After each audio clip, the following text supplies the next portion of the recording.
আসসালামু আলাইকুম শিক্ষার্থীরা, আশা করি সবাই ভালো আছো। আজকে আমরা সপ্তম শ্রেণীর বাংলা প্রথম পত্র বই থেকে লীলা মজুমদার রচিত পাখি গল্পটি পড়ব। গল্পটি কিন্তু অত্যন্ত সুন্দর এবং চমৎকার, মজার করে লিখেছেন লেখক। এসো আমরা গল্পটি পড়ি। ডান পাটা মাটি থেকে 1 বিঘত ওঠে, আর বেশি ওঠে না। কুমু তাহলে চলে কি করে? কুমুর ডান পা 1 বিঘত মানে 6 ইঞ্চি, 6 ইঞ্চির বেশি উপরে উঠাতে পারে না। মাসিরা মাকে বললেন, কিচ্ছু ভাবিস নে, রোগ তো সেরেই গেছে, এখন ওকে ঝাড়া 3 মাস সোনা ঝুড়িতে মার কাছে রেখে দে, দেখিস কেমন চাঙ্গা হয়ে উঠবে। মাসি হচ্ছে খালা, খালারা বলছে তার মাকে যে সোনা ঝুড়িতে নানির বাড়িতে রেখে আসতে, সে সুস্থ হবে তাড়াতাড়ি। কতদিন? 3 মাস। বাবাও তাই বললেন। বাহ, তবে আর ভাবনা কি কুমু, তাছাড়া ওখানে ওই লাটু বলে মজার ছেলেটা আছে, হেসে খেলে তোর দিন কেটে যাবে। বাবাও বলছে ভালোই হবে, লাটুর সাথে সে খেলাও করতে পারবে। কিন্তু পড়া, কুমু যে পড়ায় বড় ভালো ছিল, তা 3 মাস গেছে শুয়ে শুয়ে, 3 মাস গেছে পায়ে লোহার ফ্রেম বেঁধে হাঁটতে শিখে, আরও 3 মাস যদি যায় দিদিমার বাড়িতে, তবে পড়া সব ভুলে যাবে না। এখন কুমু বলছে যে মনে মনে ভাবছে যে তাহলে কি হবে। সে 3 মাস বিছানায় বিশ্রাম নিয়েছে, 3 মাস তার পাও যে শক্ত করে শিক দিয়ে বেঁধে রেখেছে। এখন 3 মাস যদি আবার নানির বাড়িতে যেয়ে থাকে, তাহলে তার পড়াশোনার কি উপায় হবে? মা বললেন, পড়ার জন্য অত ভাবনা কিসের, লাটুর বাড়ির মাস্টার তোমাকেও পড়াবে। মাসিরা বললেন, বেঁচে উঠেছিস এই যথেষ্ট, তা না হয় 1 বছর ক্ষতিই হলো, তাতে কি এমন অসুবিধা হবে শুনি? বলছে মা বলছেন যে লাটুর বাড়ির মাস্টার পড়াবে, আর খালারা বলছেন যে 1 বছর লস হলে কোনো ক্ষতি নাই, বেঁচে যে আসো এটাই তো অনেক, শুকরিয়া আল্লাহর দরবারে। হাসি রত্না সবাই উপরের ক্লাসে উঠে যাবে, কুমু পড়ে থাকবে, ভাবলেও কান্না পায়, কুমুর চোখ ঝাপসা হয়ে আসে। হাসি রত্না কুমুর ক্লাসের বান্ধবীরা, তারা উপর ক্লাসে উঠে যাবে, ও পরীক্ষা দিতে না পারলে সেই ক্লাসেই থাকবে না, এই কথা ভাবলেই তার চোখে কান্না আসে। সোনাঝুরিতে দিম্মার বাড়ির দোতলার বড় ঘরে মস্ত জানালার ধারে আরাম চেয়ারে বসে বসে চেয়ে দেখে দূরে একটা বিল, সেখানে হাজার হাজার বৃষ্টির জলের ফোঁটা পড়েছে, আর অমনি বিলের জলে মিশে যাচ্ছে। আস্তে আস্তে পাটা আবার একটু তুলতে চেষ্টা করে কুমু। সোনাঝুরিতে সে তার নানির বাড়ি, দিদিমার বাড়িতে চলে এসেছে। দোতলার বড় ঘরে সে আছে এবং তার বড় জানালা দিয়ে আরাম চেয়ারে বসে বসে সে দূরে একটা বিল দেখা যাচ্ছিল, এবং সেই সময় বৃষ্টি হচ্ছিল, বৃষ্টির পানিগুলো বিলের জলে মিশে যাচ্ছে। এমন সময় সে আস্তে আস্তে তার ডান পাটা তোলার চেষ্টা করে। সন্ধে হয়ে আসছে, বৃষ্টি থেমে গেছে, বিলের জল সাদা চকচক করছে। আকাশ থেকে হঠাৎ ছায়ার মতো কি বিলের ওপর নেমে এলো। কুমু দেখে ঝাঁকে ঝাঁকে সাদা ফিকে ছাই রঙের বুনো হাঁস ঝুপঝাপ করে জলে নামছে। বলছে সন্ধ্যা হয়েছে, বৃষ্টিও থেমেছে, বিলের জল সাদা একেবারে চকচক করছে। এমন সময় আকাশ থেকে কি যেন এক ঝাঁক নেমে এলো। পরে সে বুঝতে পারলো যে এগুলো সাদা ফিকে ছাই, সাদা এবং ফিকে ছাই মানে হালকা ছাই রঙের বুনো হাঁস।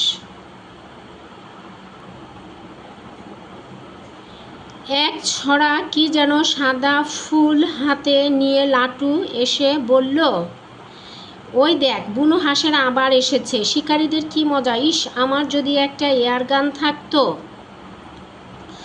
এমন সময় এক ছড়া সাদা ফুল হাতে নিয়ে লাটু ঘরে এসে বলল যে বুনো হাঁসের দল আবার এসেছে।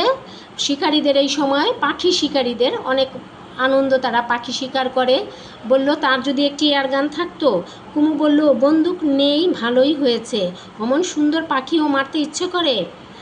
দিম্মাও তখন ঘরে এসে বললেন, হ্যাঁ, ওদের ওই এক চিন্তা। কুমু বলল, কোত্থেকে এসেছে ওরা? তখন এই সময় নানিও ঘরে চলে এলেন। তিনি বললেন যে যারা পাখি ওই যে আর কি শিকার করে, তাদের ওই এক চিন্তা কিভাবে পাখি মারবে। কুমু নানিকে জিজ্ঞেস করলো যে এরা কোথা থেকে আসে। সেই যেই শীত পড়ে অমনি উত্তরের ঠান্ডা দেশ থেকে ঝাঁকে ঝাঁকে উড়ে আসে, বাঁধের কাছে 2-3 দিন বিশ্রাম করে, তারপর আবার দক্ষিণ দিকে উড়ে যায়। শোনা যায় নাকি সমুদ্রের ওপর দিয়ে আন্দামান অবধি উড়ে যায় কেউ কেউ। দিদিমা বললেন যে শীত যখন পড়তে শুরু করে তখন বেশি শীতের দেশ থেকে এরা ঝাঁক বেঁধে উড়ে আসে, 2-3 দিন বাঁধের কাছে বিশ্রাম নেয়, আবার দক্ষিণ দিকে উড়ে আসে। যে এরা আন্দামান দ্বীপের কথা শুনেছ না, সেই পর্যন্ত তারা উড়ে যায়। লাটু কাছে এসে ফুলটা কুমুর খাটে রেখে বলল, আবার শীতের শেষে ঝাঁকে ঝাঁকে সব ফিরে আসে, সে কথা তো বললে না ঠাকুরমা। বলছে শীতের শেষে আবার এরা ঝাঁকে ঝাঁকে সব ফিরে যায় নিজের দেশে, সে কথাও বলো। লাটুর কথার প্রায় সঙ্গে সঙ্গে দূরে দুম দুম করে বন্দুকের গুলির শব্দ হলো, আর বুনো হাঁসের ঝাঁক জল ছেড়ে আকাশে উড়ে খুব খানিকটা ডাকাডাকি করে আবার জলে নামলো।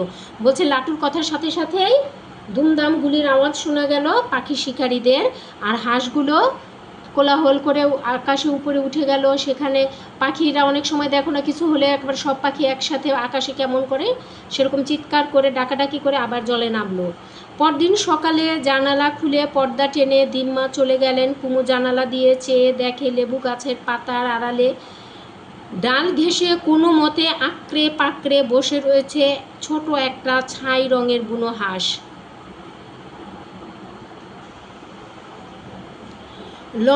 সরু লম্বা কালো ঠোঁট দুটো একটু হাঁ করে রয়েছে, পা দুটো একসঙ্গে জড়ো করা, বুকের রঙটা প্রায় সাদা, চোখ দুটো একেবারে কুমুর চোখের দিকে এক দৃষ্টে চেয়ে রয়েছে।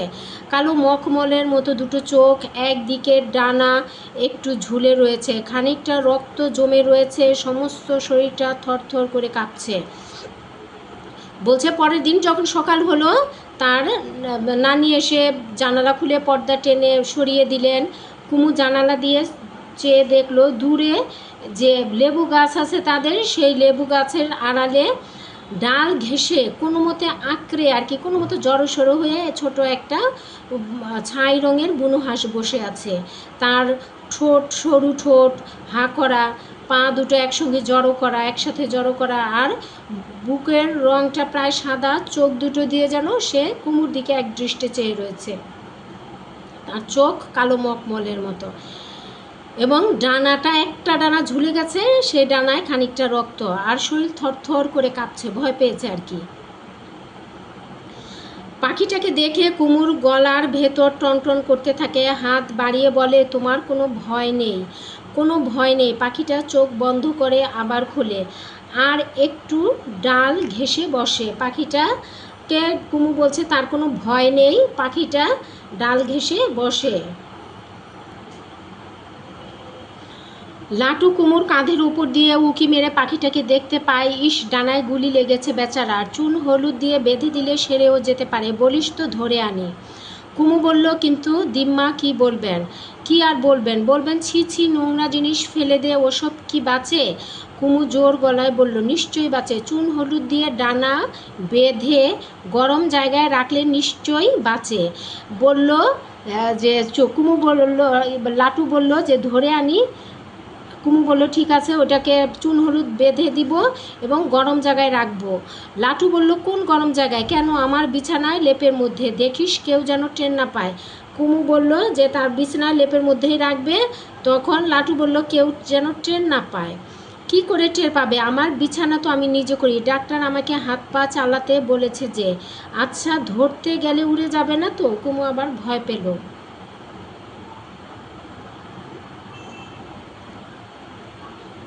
তোর যেমন বুদ্ধি, এক ডানায় ওরা যায় নাকি? কি খাবে ও লাটু? লাটু ভেবে পায় না খাটের মধ্যে বিছানার ভিতরে কি খাওয়াবে ওকে, না খেয়ে যদি মরে যায়। ওরা ভেবেই পেল না কি খাবে। এক কাজ করলে হয় না রে কুমু, ঝুড়ি দিয়ে লেবু গাছের ডালে ওর জন্য একটা বাসা বেঁধে দেই, তাহলে ভাঙা ডানা নিয়ে আর পড়ে যাবে না, নিজেই পোকামাকড় ধরে খাবে। লাটু বুদ্ধি করে এই কথা বলল। দেখো এখানে ছবিতে আমরা সুন্দর একটা ছবি দেখতে পাচ্ছি, এখানে লাটুর ছবি আর বুনো হাঁসটার একটা ছবি, ঝুড়িতে সে বুনো হাঁসকে বসাচ্ছে। ছবিটা খুব সুন্দর, তাই না? গল্পটাও খুব মজার। নিমেষের মধ্যে ঝুড়ি নিয়ে লাটু জানালা গলে একেবারে লেবু গাছের ডালে। ভয়ের চোটে পাখিটা পড়ে যায় আর কি। লাটু তাকে খপ করে ধরে ফেলে, কিন্তু কি তার ডানা ঝাপটানি। ঠুকরে ঠুকরে লাটুর হাত থেকে রক্ত বের করে দিল। লাটু দড়ি দিয়ে শক্ত করে ঝুড়ি বেঁধে পাখিটাকে আস্তে আস্তে তার মধ্যে বসিয়ে দিল। অমনি পাখিটা আধমরার মতো চোখ বুজে ভালো ডানাটার মধ্যে চোখ বুজে দিল। লাটু কি করলো? সাথে সাথেই জানালা বেয়ে নেমে গেল লেবু গাছের ডালে এবং সেখানে যে ঝুড়িটা দড়ি দিয়ে শক্ত করে বেঁধে তার মধ্যে পাখিটাকে বসিয়ে দিল। কিন্তু পাখির এতে খুব ডানা ঝাপটিয়েছে এবং ঠুকরে লাটুর হাত দিয়ে রক্ত বের করেও দিয়েছে। লাটু সে জায়গাতে নিজের পা কাটার সময়কার হলদে মলম লাগিয়ে দিয়ে আবার জানালা গলে ঘরে এলো।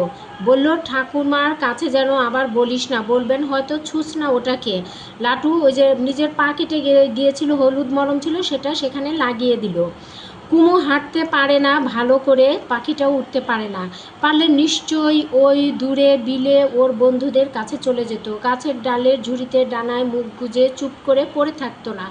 কুমুর পা ভালো হলে কুমুও এখানে থাকতো না, মার কাছে থাকতো। রোজ স্কুলে যেত, সন্ধেবেলায় সাঁতার শিখতো, দৌড় খেলার জন্য রোজ অভ্যাস করত। আর কোনোদিনও হয়তো কুমু দৌড়তে পারবে না, কিছুতেই তার পায়ে জোর পায় না। মাটি থেকে ওই 1 বিঘতের বেশি তুলতে পারে না। মনে হয় অন্য পাটার চেয়ে এটা একটু খাটো হয়ে গেছে। বলল, পাখিটার সাথে কুমুর নিজের মিল করলো যে পাখিটা উঠতে পারছে না, কুমুও তো হাঁটতে পারে না। পাখিটার বন্ধুরা সব বিল থেকে উত্তরের দিকে চলে গেল উড়ে। পাখিটা তো যেতে পারছে না। আর কুমুও যদি ভালো হয়ে যায় মায়ের বাড়িতে চলে যাবে, সে সাঁতার শিখবে, রোজ স্কুলে যেত ভালো থাকলে। কিন্তু সে পা 6 ফিট মানে 1 বিঘতের বেশি কিছুতেই তুলতে পারে না। তার কাছে মনে হয় যে একটা পা বুঝি খাটো হয়ে গেছে। আর একবার জানালার কাছে গিয়ে পাখিটাকে দেখে ভালো করে। ও ডানাটাকে যেন নাড়া যায় না, সে বিষয়ে কোনোই সন্দেহ নেই। পাখিটা ঝুড়িতে বসে আস্তে আস্তে কালো ঠোঁট দিয়ে বুকের পালক পরিষ্কার করছে। তারপর কিছুক্ষণ ঠোঁটে ভর দিয়ে চুপ করে চোখ বুজে পড়ে থাকলো। তারপর আবার চোখ খুলে গাছের ডাল থেকে কি একটা খুঁটে খেলো। জানালার গেছে পাখিটাকে আবার দেখতে গেল। কুমু দেখলো যে পাখিটার যে ডানার ভর পায় না, জোর পায় না, সেটা একেবারে সত্যি কথা। পাখিটা ঠোঁট দিয়ে বুকের পালক পরিষ্কার করলো, তারপর ঠোঁটে ভর করে চুপ করে পড়ে থাকলো। তারপর আবার চোখ খুলে গাছের ডাল থেকে কি যেন খুঁটে খুঁটে খেলো। কুমু বালিশের তলা থেকে ছোট্ট বিস্কিটের বাক্স থেকে একটুখানি বিস্কুট ছুঁড়ে দিল। পাখিটাও অমনি যেন পাথর হয়ে জমে গেল, বিস্কুটের দিকে ফিরেও চাইল না। কুমু আবার খাটে এসে বসলো, নতুন গল্পের বইটা পড়তে চেষ্টা করলো। 15 মিনিট বাদে আর একবার জানালা দিয়ে উঁকি মারল। বুকের পালক পরিষ্কার করতে করতে পাখিটা আবার কি একটা খুঁটে খেলো।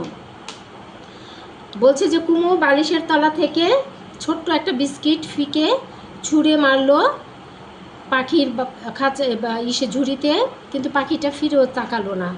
পাখিটা চোখ বন্ধ করে রইল। কুমুও এসে খাটে বসলো, নতুন একটা গল্পের বই হাতে নিয়ে। 15 মিনিট পর আবার জানলা দিয়ে উঁকি দিয়ে দেখলো যে পাখিটা নিজে আবার বুকের পালক পরিষ্কার করছে এবং কি একটা খুঁটে খাচ্ছে। গাছের ডালে পাখিটায় একটু নড়ছে,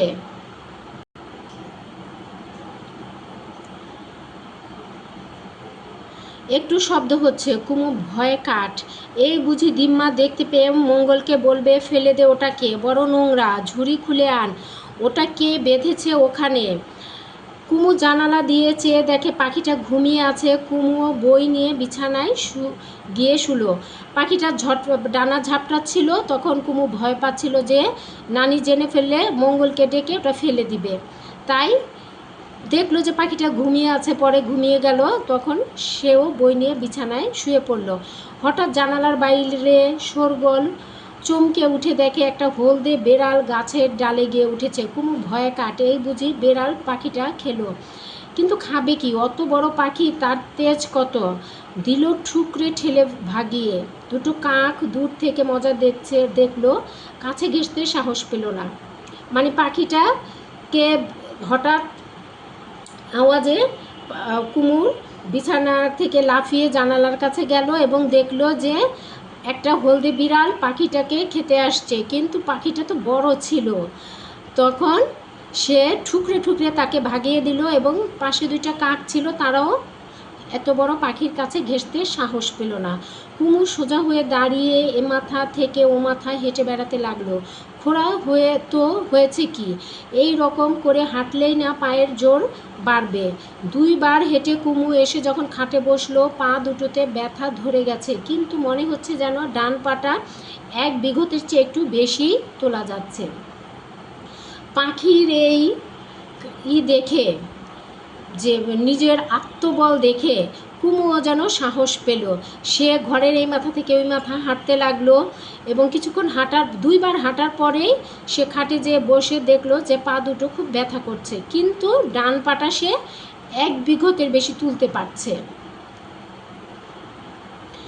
এমনি করে দিন যায়। বুনো হাঁসের ডানা আস্তে আস্তে সারতে থাকে। 2 দিন পরে পাখির ঝাঁক বিল থেকে দক্ষিণ দিকে উড়ে গেল। গাছের ডালে বসে পাখিটা একটা ডানা ঝাপটাতে লাগলো। উড়বার জন্য কি যে তার চেষ্টা, কিন্তু ভাঙা ডানা ভর সইবে কেন? হাঁসটা ঝুড়ি থেকে পিছলে পড়ে নিচের ডালের ফাঁকে আটকে থাকলো। বলছে 2 দিন কেটে যাওয়ার পর বুনো হাঁসটা, যে বন্ধু পাখিরা ছিল তারা দক্ষিণ দিকে উড়ে গেল। গাছের ডালে বসে বুনো হাঁসটা পাখা ঝাপটাচ্ছিল, তার খুব চেষ্টা করছিল উড়ে যাওয়ার, কিন্তু ভাঙা ডানা না শক্তি পেল না। বরঞ্চ সে কী করলো, ওই ঝুড়ি থেকে গাছের ডালের ফাঁকে পড়ে গেল।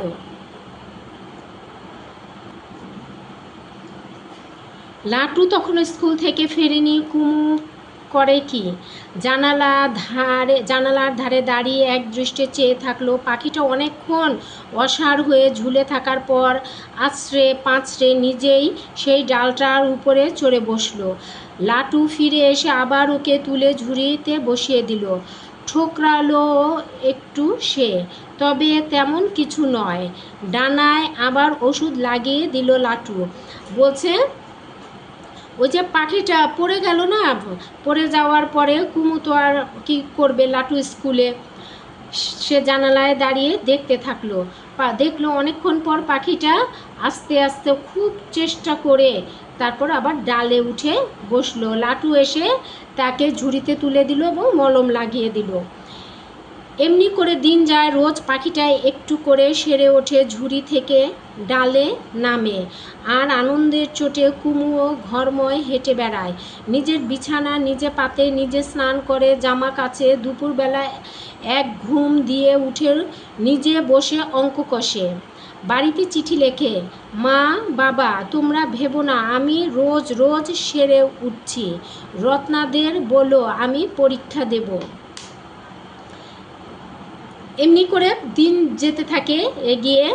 তো পাখিটা একটু একটু করে রোজ সেরে ওঠে, সেই আনন্দে কুমু ঘরময় হেঁটে বেড়ায় আর নিজের সকল কাজ নিজে করে এবং বাড়িতে বাবা মাকে চিঠি লেখে যে সে রোজ রোজ একটু করে ভালো হচ্ছে। বান্ধবীদের খবর দিতে বললো যে সে পরীক্ষা দিবে। এমনি করে 1 মাস কাটলো। তার মধ্যে একদিন খুব বৃষ্টি হয়েছিল। পাখিটা ঝুড়ির তলায় গাছের ডালের আড়ালে গিয়ে লুকালো। তারপর বৃষ্টি থেমে আবার যখন রোদ উঠলো, পাখিটা দিব্যি ডানা মেলে পালক শুকোলো। কুমু অবাক হয়ে দেখলো ডানা সেরে গেছে। এমনিভাবে 1 মাস কাটার পরে একদিন অনেক বৃষ্টি হয়েছিল, আর বৃষ্টির ফলে পাখিটা ঝুড়ির তলায় গাছের ডালে যে আশ্রয় নিয়েছিল। তারপর বৃষ্টি যখন থেমে গেল তখন আবার সে রোদ্রে পালকগুলো মেলে সুন্দর মতো শুকিয়ে নিল। তার 2 দিন পরে দুপুরে মাথার অনেক ওপর দিয়ে মস্ত এক ঝাঁক বুনো হাঁস তীরের মতো নকশা করে উড়ে গেল।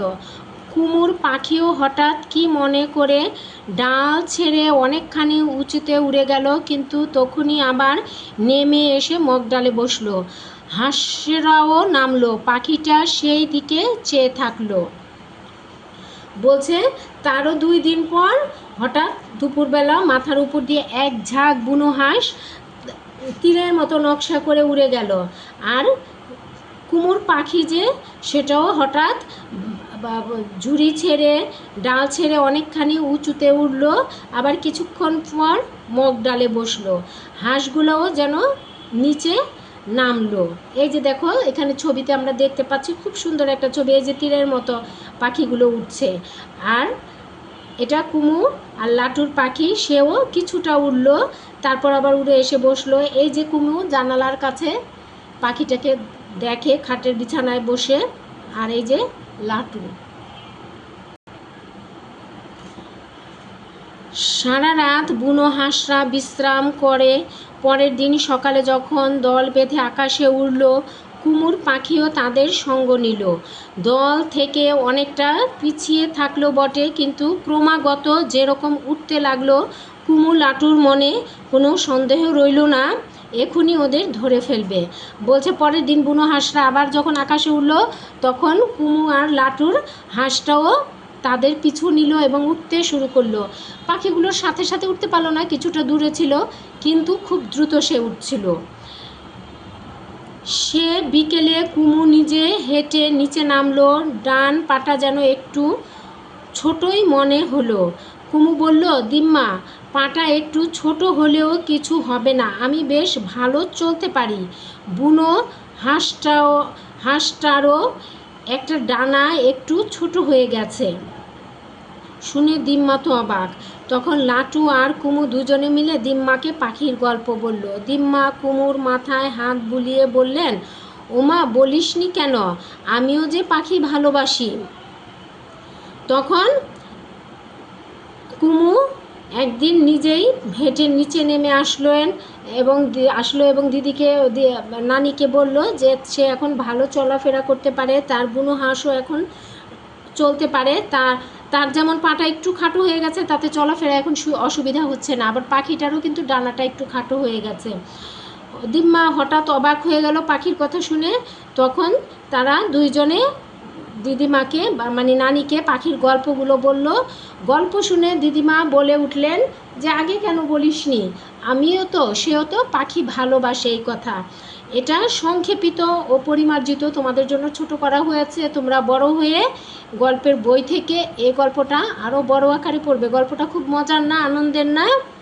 হ্যাঁ, শেষ করছি আমরা আমাদের আজকের ক্লাস। আশা করি সবাই সুন্দর ভালো মতো সহজ সরলভাবে বুঝতে পেরেছ এবং আনন্দও পেয়েছ। সবাই সহজে পড়া শিখিকে সাবস্ক্রাইব করো।